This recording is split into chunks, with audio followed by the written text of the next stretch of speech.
Hey, what is up, YouTube? I know this is like super big CC, but I didn't know the best way to introduce what had happened here. So what we really have today for you is a game. Now, there was, everyone follows a lot of athletes or celebrities or entertainers or whoever on Twitter, right? And occasionally you see something come across your timeline where someone says that they want to play some Madden, right? And in this case, it was an Atlanta Falcons player, TheActualCC, who put out there, said, anyone on PS4 want to try and beat me? If you win, I'll give you tickets to a game. So, I see a lot of people responded. I responded. I added the man on PlayStation, and he sent me an invite. And so we played. And as you would probably expect, you know, he's a professional football player. I'm not a professional gamer, but I'm pretty good at Madden, right? I'm pretty good at Madden. I would consider myself to be better than the average bear at Madden. So maybe not the most fair fight for my man, but that's okay. Similar to like if I said that nobody can cover me, and then he responded, he would kick my ass in real football. There's no questions. Like it would be a bloodbath. But he decided, people, you may think you're good. You play your friends. He may be playing other guys on the team, or just other people in general, where you think you're good. And then sometimes you need someone to put someone in their place. But much respect to my man. Love him. Love the Falcons. I always support everything they do. And it was truly just at least an honor.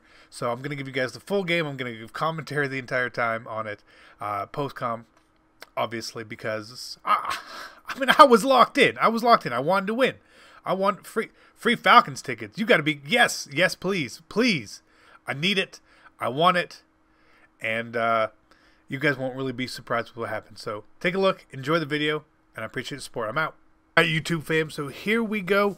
We finally had loaded up against my man KZ, and I haven't played regs in a long time, and I didn't really know what to do or who to pick, but I was like, I gotta go with a 91 zone.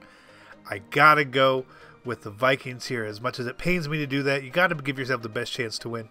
And we were also playing on PlayStation. Now, I don't play on PlayStation. I don't play Madden on PlayStation, I'll say that, but I do have it, obviously, and I don't have the PlayStation Pro, so the game's a little laggy for me, constantly, and which is, it was never going to be an excuse, but it's just the truth. So I picked the Vikings, my man picked the Jags. Pretty fair matchup, honestly. Now, one thing I could tell going into the game was the fact that at least he's picking the Jags shows me he plays Madden. He at least knows that the Jags are a good team in Madden. Now, I don't know if he knows why you should pick the Jags. 91 zone, but nonetheless, they're in there. So what I did, I played my normal type of game. I set up my playbooks, run and gun on offense, Ravens on defense, no customs, just, essentially going through and making sure I have everything. Doing my subs, doing all that good stuff. I wasn't doing anything crazy. I was really just trying to play. So I come out ace, obviously, to start the game, and he came out in dollar. And I thought, well, that's weird. I'm just going to try and pound the ball. He'll probably get pancaked. And he does. But even though he was getting pancaked here, you see, we didn't really get any yards. And I was like, do I be a scumbag and just hurry up and run again? Because he's going to get pancaked again if I do it. So I said, yeah, we'll do it anyway. And then you see, my run stick is terrible on PlayStation. Like, again, the lag. So because of that, we don't go anywhere. So I say, well, I guess I'll do it again. And we do it again, and it works. And again, despite the pancaking, we not really getting yards. So then I decided finally, okay, let's back out. I don't want to keep hurrying up. And then he's in dollar again. So I feel at least obligated again to do it, but we see a super good user by him to shoot the gap there. As I said, okay, maybe we shouldn't just sort of hurry up and try to do this. Let's try and play the game a little bit more normal, right? Just a little bit more normal. But then again, He's in dollar again. Like, I didn't know what to do. Like, I feel bad doing that, but at the same point, if you're going to give me a free opportunity to pancake your team, I gotta take it. And he finally gets out of it here. So it's like, okay, so now this is, to me, this is where the game truly, truly begins. And I wasn't sure, like I said, I hadn't played a lot of regs this year. So I didn't know how my scheme was really going to work, because I do rely heavily on the playmaker ability. That's obviously not in regs. So I thought, okay, I'm just going to play it the way I play it, and we'll be fine. Avoid Bouye as much as possible, and we'll be good to go. We see like, his user isn't bad. Like, if you notice there, like, his users, that he's a little bit off, but his user like that is fairly similar to those of the most people you play in Weekend League, honestly. Especially for early on in the game, like the first true pass. We see here, look again, look, really good user. Everything I felt was probably covered. I probably missed a touchdown on the post, probably, but that's okay.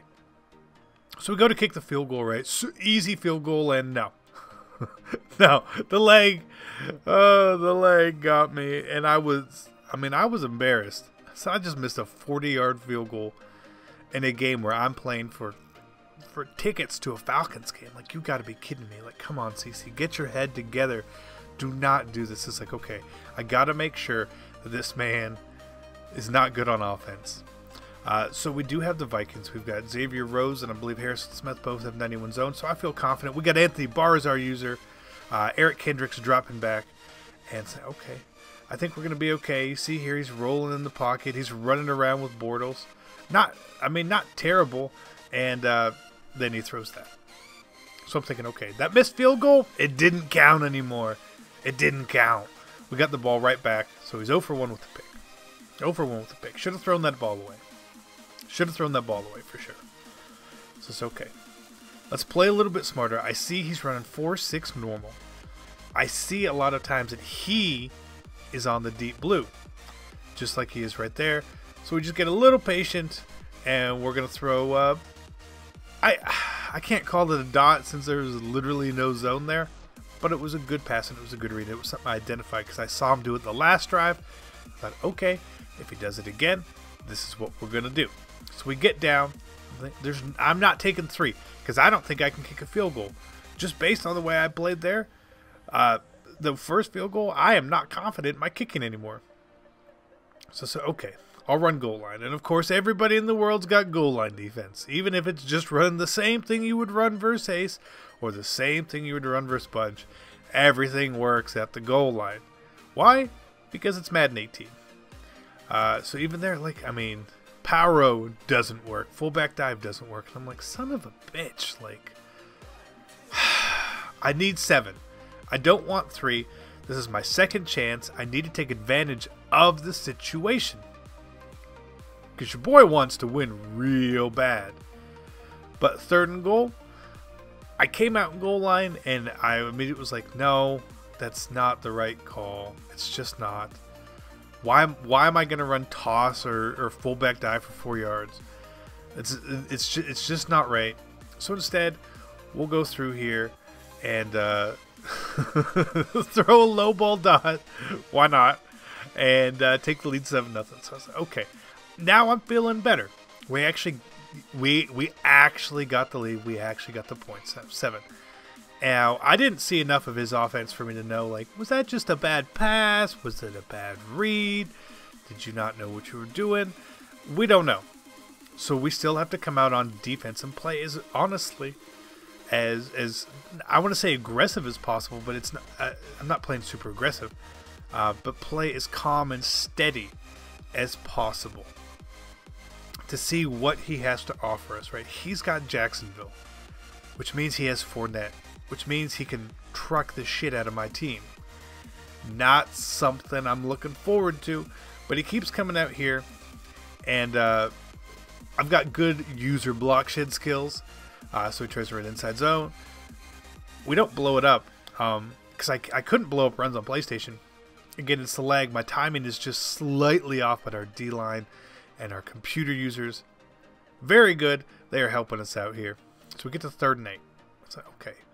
3rd and 8. And I wanted to go look and see, like, do I need to put someone else in here? Well, who is Ben Gideon? I have no idea who he is, but I said, I'm just going to leave him. He's fine. He looks super cool right there. So again, we're doing the same thing. I am not necessarily going to be spying him every play or blitzing him every play. Just sort of mixing it up because, you know, he showed me last time he was willing to scramble with Bortles. And he does what every other Madden 18 player does on 3rd and 8. You run the ball. So he runs the ball. And he flips the play and say, okay, now we got to get off bar because I'm not flipping my play, but I'm going to try and get, you know, we need a mistake here. We need a mistake. 4th and 5, easy scramble territory. So we're going to leave the spy out there and see what he can do. And he throws right at a 91 zone again. So what is that? 0 for 2 with 2 interceptions, right? And I celebrated. That's not my style, but I celebrated. I felt like I had to. You know, he did. I don't mind his audible there. But 4th and 5 is not 4 verticals. You got to come up with something a little bit better than that. And I think what it truly is our man here, he plays a lot of ranks, right? He plays Madden. Like, you can see that he plays Madden. He's played Madden, a lot of Maddens probably. But it was the simple ins and outs of the game that he didn't quite know. Like, what is 91 zone? Avoid 91 zone. Stuff like that. And after the game, I did sort of, you know, I talked to him in the DMs a little bit. And I essentially let him know, like, hey, this 91 zone thing is something you need to look for.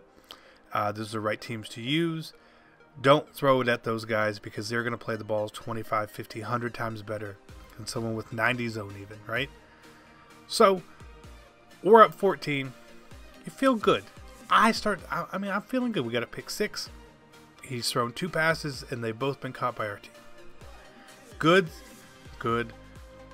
sign. I like good signs, right? So, once you get up to this point, once I get a score and a stop and then a score, and I'm up 2 possessions in any game in Madden, no matter who it is in the world against, I start to feel very confident. I know that I'm going to be able to control the game and control the clock. So at this point, I'm already planning how can I take this game down quick. And I ran into a dilemma that I'd forgot literally right before the game started. I ordered pizza for delivery. Not good. Because I didn't want to, like, be that guy and have to pause the game, go get the pizza or do something like that. So then I'm thinking, like, okay, instead of anything else, I got to win. We got to win quick. How can we do this? Obviously, I can't win quick on defense, right? There's nothing. I can't force him to throw me the ball. But we can try. So he comes out here, and I'm thinking, okay, so 3rd and 7, you know, 2-2-1, very interesting call. Expecting maybe a stretch, maybe a pass, but he ran on 3rd and 8 before, so okay, so we're gonna set it for the run D anyway, just in case. And he rolls, and of course he's running with Bortles. We didn't put a spy out there because I thought he was gonna run, you know, run with the running back. We get to 4th and 2, so okay. Well, this time we got to put the spy out there, even if he's willing to run. I'm not gonna give up a 1st down to a scramble. And bad run call. We get the ball right back. Halfback zone weak. Maybe stretch or dive or something like that would have been okay. But with the way the defense is set up, we're in a cover 2. The flat zone's in the run fit on the outside. He's going to shoot down. There's nobody there to block him. It's just not going to work out super good. So I see my man. He's starting to adjust. I feel like he's actually switching his defense around. Just a little. He is learning about what we are doing. And what I'm seeing is, okay, now he's pressing. It's like, why? This press thing feels new. This press thing feels a little new. So, okay, we're just going to take our little in route again. His user's pretty close, but I've thrown that pass, I don't know, 10,000 times. We know it's open. And again, he does this again. So, okay. Exact same look, so it's going to be on him. We're watching his user. And then I immediately am like, That's man. And I'm like, well, man ain't going to work. That's 7 more points on the board for Team CC for 21-0. And at this point, honestly, I'm wondering, like, is he, I don't know if he knows the rule, 21 and ball. I'm not sure if he knows that's the thing, right? I didn't want to assume that someone knows that. Like, I wasn't going to pause the game for him or anything like that. So I'm thinking, okay, if we just get a stop, to me, the game is over. Even if there's no quit on within the game, we are not crumbling a 21-point lead. There's no way it's happening, especially if we get the ball back. Even if we never got the ball back this half, 21-point lead, to me, it's insurmountable. I will chew the clock and choke you out so slowly it'll hurt you. Oh my god, that would be awesome. But we're just gonna keep playing it out, it seems. So okay, you know, he wants to fight. I feel that even here he should get this chance to score on this drive. And then he comes out in 5 wide. And I'm thinking, immediately I'll go on the strong side. I'm thinking it's gotta be a screen. Alright, 5 wide screen, right? But no. Bad pass. So okay, we're 0 for 4, 2 interceptions. I really expected a screen. We didn't get a screen. Okay. He ran verticals or 4 verticals or 5 verticals, whichever one it was. And then again, 4 verts. So, okay, he didn't throw the screen last time. He's probably not going to throw the screen again. He's probably throwing the same thing. I would imagine that's what a lot of people would do. He does a couple hot routes and then throws it right to the man we were going to sub out before, Ben Gideon, the MVP of the defense, mind you. And then he pauses the game, and I was like, okay, this is probably a good sign. Maybe he understands that. I go look at Twitter. I see some tweets about this dude's popping me 21-0, and I messaged him and said, are we good? And he said, yeah. And then he DM'd me, and he exited the game. So shout out to my man, DeMonte. Appreciate the opportunity and the chance to play you, and I look forward to watching you on Sunday in person this year. I'm CC, and I'm out. Peace.